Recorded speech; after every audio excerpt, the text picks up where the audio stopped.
नमस्कार, next 9 news देख रहे हैं आप। मैं हूं आपके साथ प्रांशी राठौर।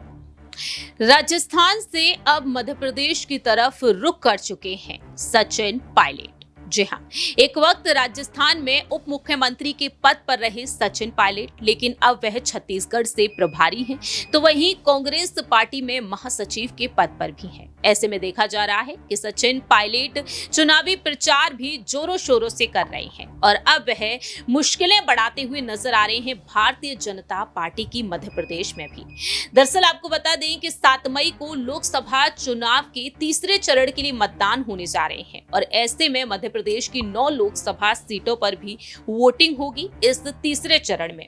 ऐसे में सचिन पायलट कई दिग्गजों के समर्थन में उतर आए हैं। वह मध्य प्रदेश की इन लोकसभा सीटों पर एक एक करके दौरा कर रहे हैं और कांग्रेस के प्रत्याशियों को समर्थन दे रहे हैं। ऐसे में देखा गया है कि सचिन पायलट ग्वालियर भी पहुंचते हैं। ग्वालियर लोकसभा सीट ग्वालियर चंबल संभाग जो गढ़ माना जाता है महाराष्ट्र का, श्रीमंत कहे जाते हैं ज्योतिरादित्य सिंधिया, और ज्योतिरादित्य सिंधिया के वोट बैंक को कहीं ना कहीं काटने की पूरी तरीके से कोशिश में अब सचिन पायलट भी उतर आए हैं।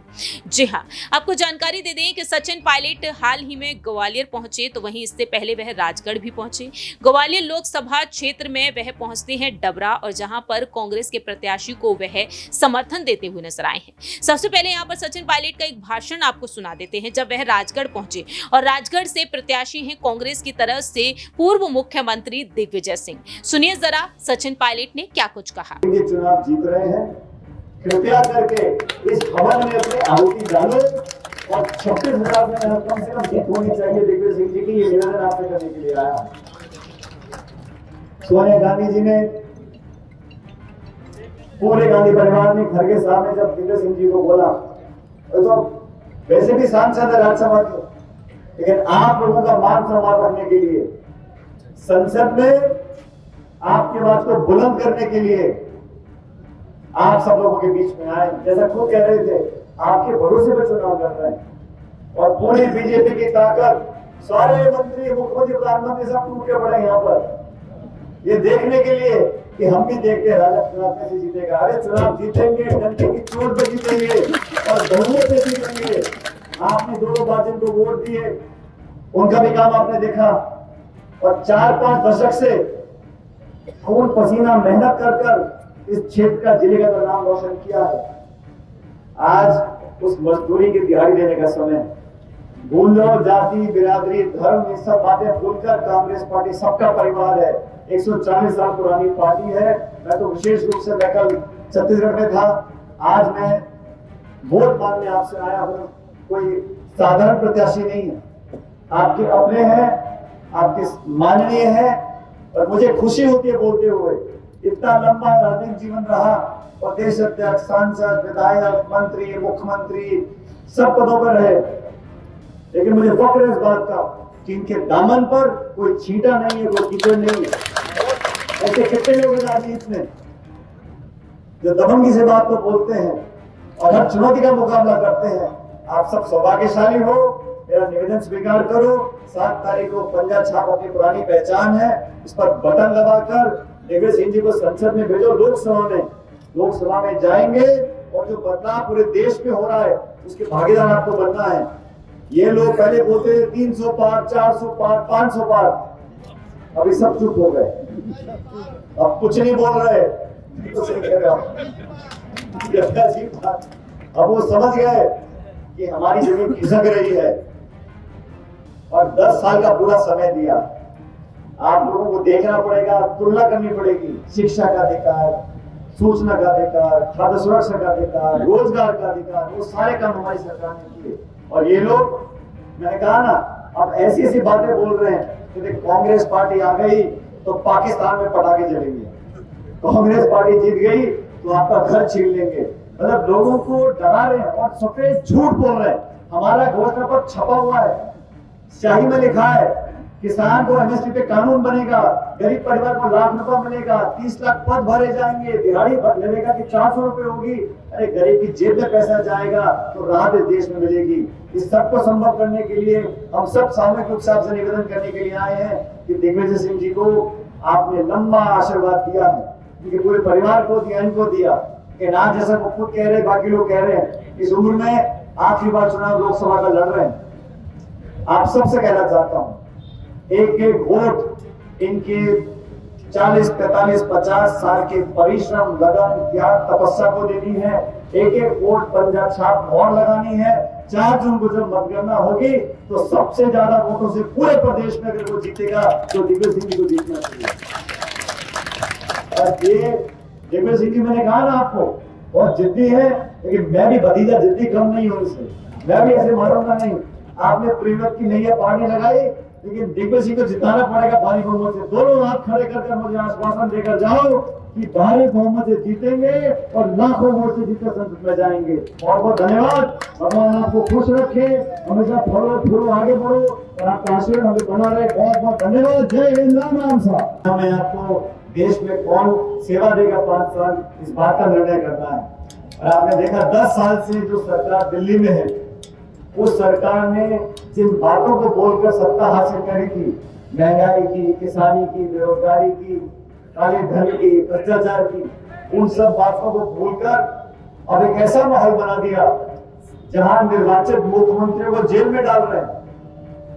2 निर्वाचित मुख्यमंत्री, आपकी विचारधारा अलग हो सकती है, पार्टी अलग हो सकती है, लेकिन देश में ऐसा माहौल बना दिया कि प्रमुख विपक्षी पार्टी कांग्रेस है।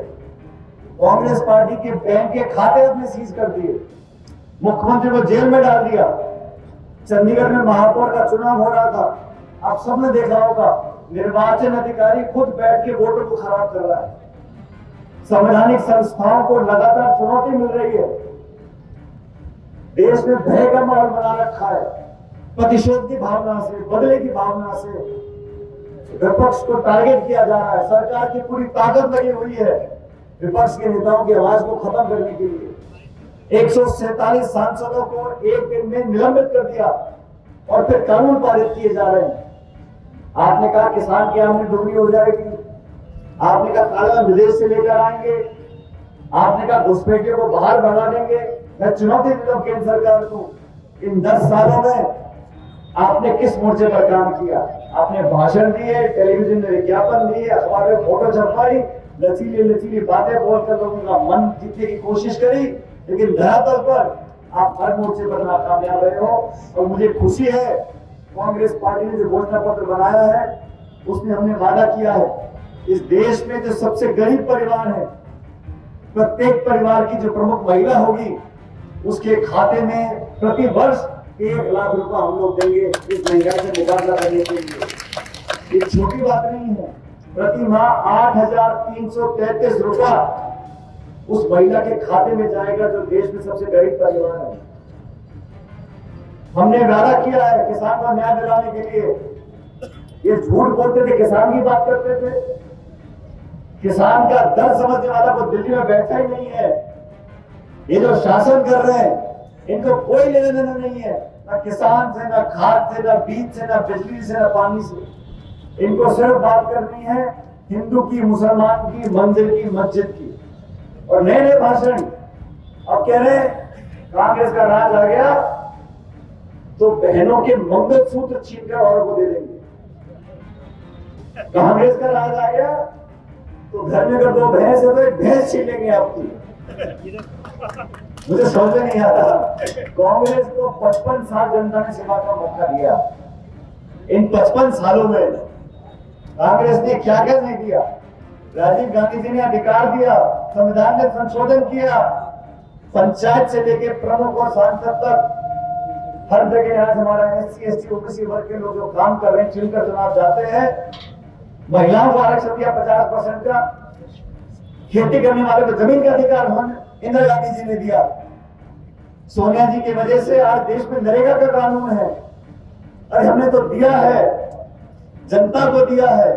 मनमोहन सिंह जी ने 76,000 करोड़ रुपए का किसान का कर्जा माफी की। आपने सुना कि किस तरह से सचिन पायलट बीजेपी को एक बड़ी चुनौती दे रहे हैं। बीते कुछ दिनों पहले ही सचिन पायलट ने साफ तौर पर कहा था कि मध्य प्रदेश में जिन जिन सीटों पर बीजेपी ने बीते पिछले समय जीत हासिल की थी, उन सीटों पर देखा जाए तो इस बार कांग्रेस का कब्जा हो सकता है, क्योंकि डोर टू डोर कैंपेन जिस तरह से कांग्रेस कर रही है, इसमें देखा जा रहा है कि कहीं ना कहीं बीजेपी की इस बार लोकसभा सीटों पर जीत तय नहीं है। मालूम हो कि 29 लोकसभा सीटें हैं मध्य प्रदेश में और 29 में से 9 सीटों पर 7 मई को मतदान होने जा रहे हैं, जिनमें न सिर्फ ग्वालियर सीट है बल्कि राजगढ़ सीट भी है।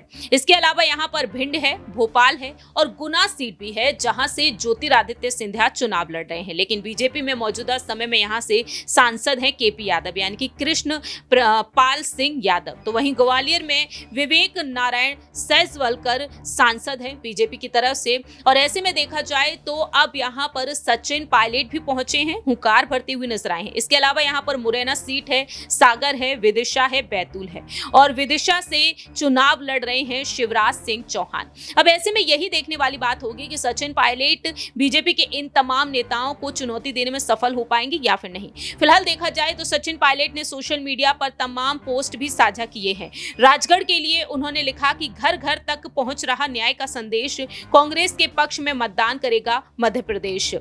वह राजगढ़ के जीरापुर पहुंचते हैं तो वहीं वह ग्वालियर भी पहुंचते हैं और ग्वालियर पहुंचकर वह समर्थन देते हुए नजर आते हैं प्रवीण पाठक को, जो कांग्रेस की तरफ से प्रत्याशी हैं डबरा जिले से।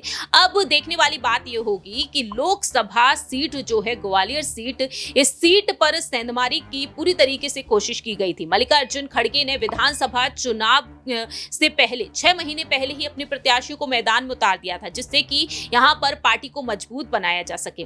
दरअसल कहा यह जाता है कि कांग्रेस काफी कमजोर पड़ गई इस सीट से जब सिंधिया ने पार्टी छोड़ दी।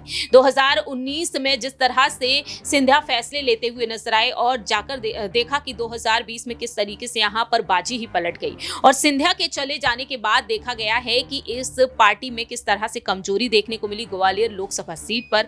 और अब ऐसे में देखा जाए तो सचिन पायलट जो हिमाचल पहुंचकर कहते थे कि आया हूं तो जीत दिलाकर ही जाऊंगा, लेकिन अब यही देखना होगा कि सचिन पायलट एक वक्त जो उनके दोस्त रहे ज्योतिरादित्य सिंधिया को अब टक्कर दे पाने में सफल होते हुए नजर आएंगे या नहीं। फिलहाल इस खास रिपोर्ट में इतना ही। बाकी की तमाम अपडेट्स के लिए देखते रहिए नेक्स्ट 9 न्यूज।